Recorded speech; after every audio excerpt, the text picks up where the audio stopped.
Hello. My name is Mayu Ho. I live in Hong Kong. Let me tell you what happened to me in my school.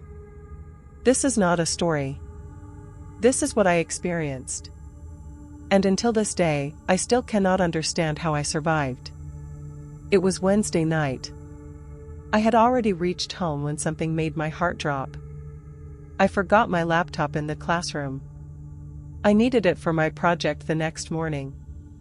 I felt tired, but I had no choice. I took a taxi back to the school. The building looked normal from the outside. The lights were on.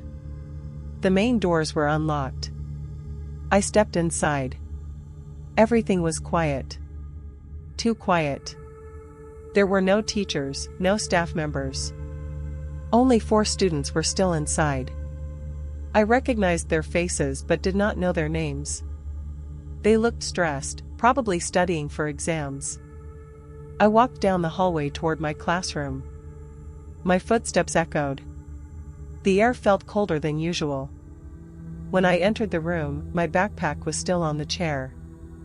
I grabbed my laptop and turned to leave. That was when the speaker above the door made a sound. A soft crackling. Like someone breathing inside the wires. Then a girl spoke. Her voice was not normal. It was soft and broken, like she had been crying for years. She said one sentence that froze every part of my body. Whoever is in this school cannot leave. You will stay here. My hand started shaking. I ran to the exit. The main door was locked. The side doors were locked. Every door, every emergency exit, even the fire escape was sealed. The windows would not open. It was like the building had trapped us on purpose. My heart was beating hard. I tried my phone. No signal. I tried WhatsApp. No internet. The Wi-Fi was gone. The data was gone. Nothing worked. That was when I noticed the walls. Something was appearing on them. Red symbols. Pentagrams. Circles. Lines crossing over each other. Some dripping like blood. Some scratched deeply into the paint. They were on the walls, on the floor, on the classroom doors. Everywhere. I walked slowly through the hallway. The sound of my breathing felt louder than the entire school. I whispered to myself, what is going on? Is this a prank? Is someone trying to scare us? But in my heart, I felt something else. This was not a prank. This was real. I saw the 4 students again. They were standing in front of an empty room. Someone was crying inside. A girl was shaking so badly she could not speak. Another student tried to calm her down. They all looked terrified. One boy asked me, "What are you doing here?" I told him I forgot my laptop. I had to come back. I asked them why they were still inside. They said they were studying, but once the voice came from the speaker, they tried to leave too. No signal. No internet. No open doors. No way out. They invited me into the room. The lights flickered the moment we stepped inside. The air felt colder, like winter. And the red pentagrams looked even darker, like they had been freshly drawn. That was when we saw it. A note. Someone had placed it inside one of the desks. The paper was old, yellow, wrinkled, like it had been hidden for years. A single strand of black hair was stuck to the corner. The writing was in red ink, but some areas were thicker, darker, almost like the ink had been mixed with something else. I picked it up. The moment my fingers touched the paper, the lights flickered above me. And I read it. They laughed at me. They pushed me. They erased my name. So I erased the light in this school. I bind my life to these walls. I bind my hate to the night. If you are reading this, the doors are already closed. You will join me. No one leaves. At the bottom of the page was a pentagram drawn by hand. Uneven lines. Shaking strokes. Like someone had drawn it while crying. When I stared at it, the lines seemed to move. Like the symbol was breathing. I looked at the others. Their faces were pale. One girl whispered, "This is her handwriting." Another student asked, "Whose?" The crying girl finally answered, but her voice was so weak it barely reached us. It was a name none of us had heard before. A name that felt heavy. A name that did not belong to the living anymore. I will tell you about this girl a little bit later, because that moment was the first sign that we were not alone in the school. Something was inside with us. Something that had been waiting for years. And that night, inside that building, our nightmare had just started. After we read the note, none of us could speak. The classroom felt smaller, colder, like the walls were breathing with us. A heavy silence pressed on our shoulders until one of the students finally whispered, "I know who wrote this." The bully boy shifted uncomfortably. He could not look at us. His hands were shaking. I stared at him. "Who wrote it? Tell me now." He swallowed hard and said the name slowly, like it tasted bitter in his mouth. "Chan Ling." The silent girl gasped. The crying girl covered her face. The air changed instantly. It became heavy, thick, full of something I cannot explain. I asked him, "Who is she? What happened to her?" The bully boy did not answer at first. He lowered his head and rubbed his arms, like he was freezing. Then he finally spoke. "She studied in this school. She was quiet. She never talked. We bullied her." I stepped closer. "What do you mean you bullied her?" His voice cracked. "We mocked her. We called her ugly. We spit on her food. We locked her inside the storage room and turned off the light. We kicked her bag. We stole her money. We laughed when she cried." My stomach turned. I felt disgusted. "Are you stupid? What did you do? This is your fault if something is happening now." The crying girl nodded weakly. "I helped him. I laughed too. We all did." The room became colder. A buzzing sound filled the air as a light flickered above us. I felt something behind me, like someone listening to every word. The bully boy continued with a shaking voice. "She jumped from the rooftop. 3 years ago. We saw her fall. She didn't scream. She just stared at us, like she wanted us to watch." The crying girl's voice trembled. She hit the ground and made no sound. Nothing. It was like she disappeared. A soft crackling sound came from the speaker above us. We all froze. Then a voice came through.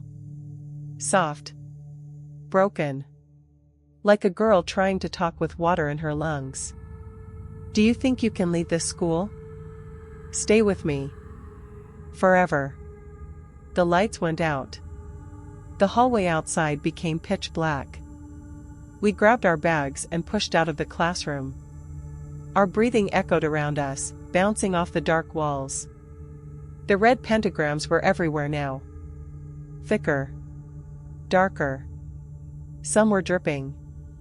Some were scratched so deep the paint peeled off the wall. Then we heard footsteps. Fast footsteps. Running behind us. But when we turned around, no one was there. We ran up the stairs to the second floor. The stairway door was locked again. Only one classroom was open. Inside, the lights flickered weakly. There was a paper on the desk. A talisman. Old paper, yellow around the edges. The ink faded. A red pentagram drawn in the center, messy and uneven, like someone drew it while trembling. The bully boy opened it slowly. Inside the symbols were even worse. Jagged lines. Dark stains. Words written like the writer was in a breakdown. All lights will die. All doors will close. All success will end. All who enter after night will stay with me. You cannot escape. Not in life. Not in dreams. The crying girl covered her mouth. She used to make these, she kept them in her bag. I felt sick. My phone still had no signal. No Wi-Fi. No data. Nothing. We were trapped. We sat together on the floor, exhausted. The fear inside the room was heavy, like something sitting on my chest. My eyes closed without meaning to. I fell asleep. Or I thought I did. Because suddenly I was standing on the rooftop. The cold wind hit my face. The sky was empty and black. And she was there. Chan Hu-ling. Her hair dripped over her face. Her uniform was torn. Her skin looked pale and tired, like she had been walking for years without rest. She stared at me through the curtain of her hair. I could not move. She lifted her hand slowly and pointed at the edge of the rooftop. I tried to step back. But my legs did not listen. Something pulled me forward. Invisible hands dragging me across the concrete. I whispered, "Please stop." Her voice entered my mind. Cold. Empty. Come with me. My toes reached the edge. The ground below felt like a bottomless hole waiting to swallow me. Her head tilted slowly. Her mouth opened. "You belong to me." I fell. I screamed. Everything turned white. Then the rooftop vanished. I was back in the classroom. My head resting on my arms. My heart pounding so fast that I thought it would stop. The room was silent. The others were still sleeping on the floor. The window outside was completely dark. I checked my phone. 2:03 in the night. I looked around. That was when I realized it. The crying girl was gone. We did not waste time. I shook the silent girl and the bully boy awake. They both stared at the empty space on the floor where she should have been. She was right beside me, the silent girl whispered. I felt her breathing. How can she be gone? The boy's face turned white. The doors are locked. No one can walk out. So where is she? No one had an answer. We stepped into the hallway. The air was colder than before, sharp like winter rain. Lights buzzed weakly overhead. The red pentagrams on the walls looked darker, thicker. Some dripped like fresh paint. Some were carved so deep the plaster had cracked. We moved slowly, calling her name. Nothing. No reply. Only the feeling that someone was following us. On the stairs we heard it. A soft crying. A girl's voice. Far away but clear. Help me. The sound came from upstairs. We hurried up, but when we reached the landing, the crying slid away. Now it came from below. Then behind us. Then from the vents above our heads. It was like the school was moving her voice around, playing with us like toys. Empty rooms. Dark corners. Closed closets. She was nowhere. A beep echoed from the ground floor. The main doors unlocked. We ran down the stairs.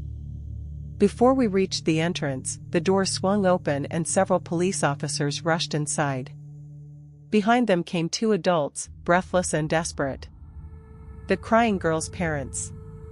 Her mother screamed her name again and again. Her father grabbed the bully boy by his shirt and slammed him against the wall. What did you do to my daughter? Tell me where she is. The boy shook his head violently. I did not do anything. I swear. I swear I did nothing.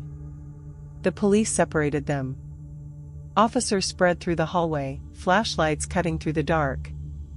Then one of them shouted, "I found a phone." We ran back upstairs. The crying girl's phone lay on the tiles, the screen cracked, the flashlight still on. A conversation was open. 2 messages from the bully boy. "I will find you. Stop crying before I make you stop." Her reply was unfinished. "She is here, she is wa." Her mother collapsed. Her father tried to lunge at the boy again, but the officers held him back. One officer faced the boy. "This does not look good for you. You threatened her. You were the last to speak to her." Tears shook loose from his eyes. "I did not send those. I did not mean it. I swear I did nothing." They took him by the arms and guided him toward the exit. The lights flickered. The air grew heavy. The hallway fell silent. That was when I saw her. In the shadow behind the boy stood a girl. Long hair covered her face. Her uniform was torn and dirty. Her head tilted slowly to one side. Chan Hyu-ling. Her pale hand rested on the boy's shoulder. Her fingers curled softly, almost lovingly. A slow, broken smile crept across her lips. She looked at me through the curtain of her hair. Her mouth moved, but no sound came out. Inside my head, clear as breath against my ear, I heard her voice. One by one, my whole body turned cold. The front door slammed shut again. Officers outside shouted and hit the glass, but the locks clicked back into place. No one could enter. No one could leave. We were trapped again. The lights above us flickered red for 3 seconds. The entire hallway glowed like blood. Then came the footsteps. Above us, on the rooftop. Slow. Heavy. Dragging. Back and forth. Back and forth. As if someone had been pacing there for years. Waiting for us. That was when I understood. The crying girl was not just missing. She had been taken. And we were next. The footsteps on the rooftop grew louder. Slow. Heavy. Dragging across the cold concrete. We both knew who it was. Chan Hyu-ling was waiting. Outside, the police kept hitting the locked doors, shouting our names, but the school refused to let anyone in. The air inside felt thick, like something invisible pressed against our lungs. Only 2 of us were left. Me and the silent girl. She gripped my hand tightly, her fingers shaking. She never bullied anyone. She never hurt anyone. She did not deserve this. But in this cursed school, innocence meant nothing. We stepped into the hallway slowly. The red pentagrams on the walls were brighter now. Alive. Some of them pulsed like real hearts. Others crawled across the paint, as if drawn by fingers we could not see. Then we saw her. Chan Hyu-ling. Standing under the flickering hallway light. Her long wet hair covered most of her face. Her uniform torn. Her skin pale, empty, cold. She stood completely still, except for her head, which tilted slowly as she looked at us. The silent girl hid behind me. "Do not go near her," she whispered. "May you, please do not go." But my legs moved forward on their own. One step. Then another. Something inside me pulled me toward her. Gentle, but impossible to resist. "Stop. Please stop," I whispered, but my voice sounded weak, trapped in my throat. Chan Hyu-ling glided closer. Her feet barely touched the floor. Her hair shifted slightly, like it was breathing. She lifted her hand. Her cold fingers brushed my cheek. A chill cut through my entire body. My vision blurred. My knees shook. Then her voice slipped inside my mind. Not from her mouth. Not from the hallway. Inside me. I showed you in the dream how I died. Now I will live inside you. My breath stopped. The rooftop. Her fall. My scream. The white flash. She had shown me her death so she could enter my life. I collapsed to my knees. A burning pain shot across my back. Sharp and deep, like something was carving itself into my skin from the inside. The silent girl cried out. Mayu. You're back. Your skin. It is glowing. I felt it. A huge shape forming beneath my clothes. A giant pentagram, red and alive, burning under my backpack. I tried to speak, but the words came out twisted with hers. Two voices in one mouth. Do not be afraid. She protects me now. The silent girl stumbled backward, crying. Mayu, please stop. Please stop. But I could not stop. Chan Hioling pulled my body like a puppet. My legs moved without my control. Up the stairs. Toward the rooftop. The door opened by itself. Cold wind hit my face. The moonlight made the concrete glow like silver. I walked to the ledge. Calm. Silent. Almost peaceful. Below, the police screamed my name. They waved their arms. They begged me to stop. None of it mattered. Inside my head she whispered. This time you will not die. I stepped off the rooftop. The world dropped away. The wind roared past my ears. Everything turned white. Then I hit the ground. But nothing happened. No pain. No blood. No broken bones. I stood up slowly. My body felt light. New. Alive. The officer stepped back in terror. One dropped his flashlight. Another whispered, "What is she?" I lifted my head. My eyes felt different. Colder. I smiled slowly. The smile stretched unnaturally. Her smile. The pentagram on my back glowed bright red beneath my clothes, pulsing like a heartbeat. I walked past the officers. They called my name, but I did not stop. My feet moved on their own. My voice slipped out softly as I left the school grounds. Now I am free. I can have a life again. I looked at my hands. They trembled with a power that was not mine. I could feel her inside me. Breathing with me. Moving with me. Waking inside my bones. Sometimes I can control myself, I whispered. But not always. The pentagram burned warmly under my skin. A shield. A prison. A home for her. With this satanic mark, I am protected now. This ghost is inside me. She can protect me. I stepped onto the empty road. The night was quiet. The moon pale. The streets empty. I walked into the darkness with her voice echoing in my head. In the night, I can walk alone. Nobody can touch me. Nobody can mess with me. I smiled one last time. Her smile. Then I disappeared into the shadows. Never to be seen again.